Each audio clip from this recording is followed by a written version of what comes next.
वक्ते, श्रोते, रसिक प्रेक्षक, मी कोड नंबर 25B1 ची विद्यार्थिनी. विषय मांडते संग्राम दुर्गचा रणसंग्राम.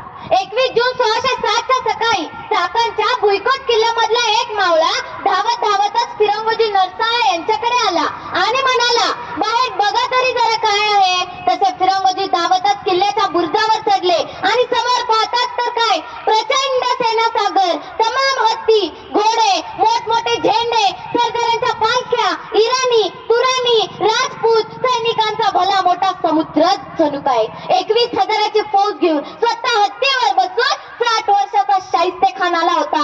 आणि आले होते कशासाठी? तर फिरंगोजी ज्या किल्ल्याचे किल्लेदार होते तो चाकणचा छोटासा भुईकोट किल्ला जिंकण्यासाठी, ज्यात फक्त 400 मावळे त्यावेळी हजर होते.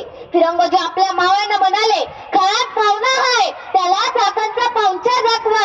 असे लढा की मरेपर्यंत तुमची आठवण खानाला राहिली पाहिजे. खर तर यावेळी छत्रपती शिवाजी महाराज पन्हागडावर सिद्धी जोरच्या वेड्यात अडकले होते. सुटायला काही मार्गच नव्हता. त्याच वेळी औरंगजेबाने आपला मामा शाहिस्ते खान याला 1 लाख फौजेसह दख्खनची सुभेदारी दिली आणि मराठ्यांना संपूर्णच माघारी आहे असे सांगितले. शाहिस्ते खान हा एक चिकाटी, धोरणी आणि मुस्तदी व्यक्ती होता. स्वराज्यात घुसताच त्याने गावच्या गावे घशात घालत 9 मे 1660 ला थेट पुण्यात येऊन पोहोचला आणि मुक्काम ठोकला कुठे?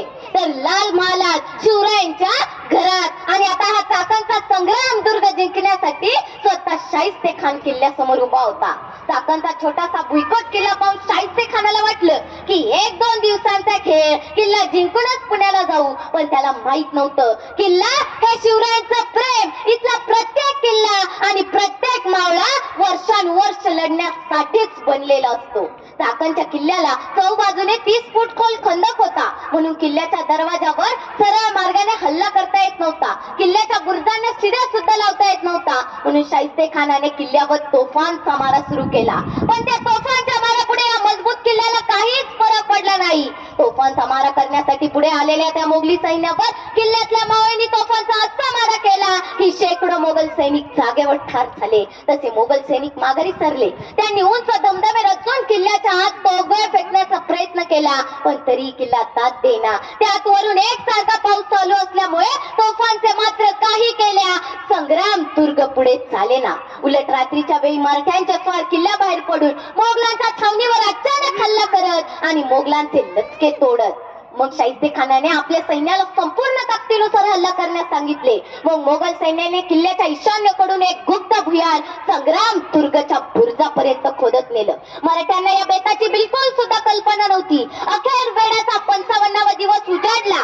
शाहिस्ते खानाने ते गुप्त भुयार दारू आणि स्फोटकाने भरले. सर्व सिद्धता झाली आणि दुपारी 3 वाजता सुरुंगाला बत्ती देण्यात आली. एक प्रचंड असा स्फोट होऊन संग्राम दुर्गचे एक बुरुज उडाला. बुरुजावरील मावळे आकाशात फेकले गेले. पण किल्ल्याचा बुरुज जरी उडालेला असला तरी मराठ्यांच्या हिमतीचा बुरुज अजून सुद्धा खचलेला नव्हता. हजारोंचे सैन्य असून देखील त्या दिवशी मराठ्यांचा आवेश इतका विलक्षण होता की एकही मोगल सैनिक ती मातीची भिंत ओलांडून पुढे जाऊ शकला नाही. जवळजवळ 20,000 सैन्याला 400 मावळ्यांनी समोरासमोरच्या युद्धात 12 तासाहून अधिक थांबवून ठेवलं होतं. पण त्या दिवशी मराठ्यांनी किल्ला हातात जाऊ दिला नाही. दुसऱ्या दिवशी सकाळी सूर्य उगवताच मोगलांनी अखेरचा हल्ला केला.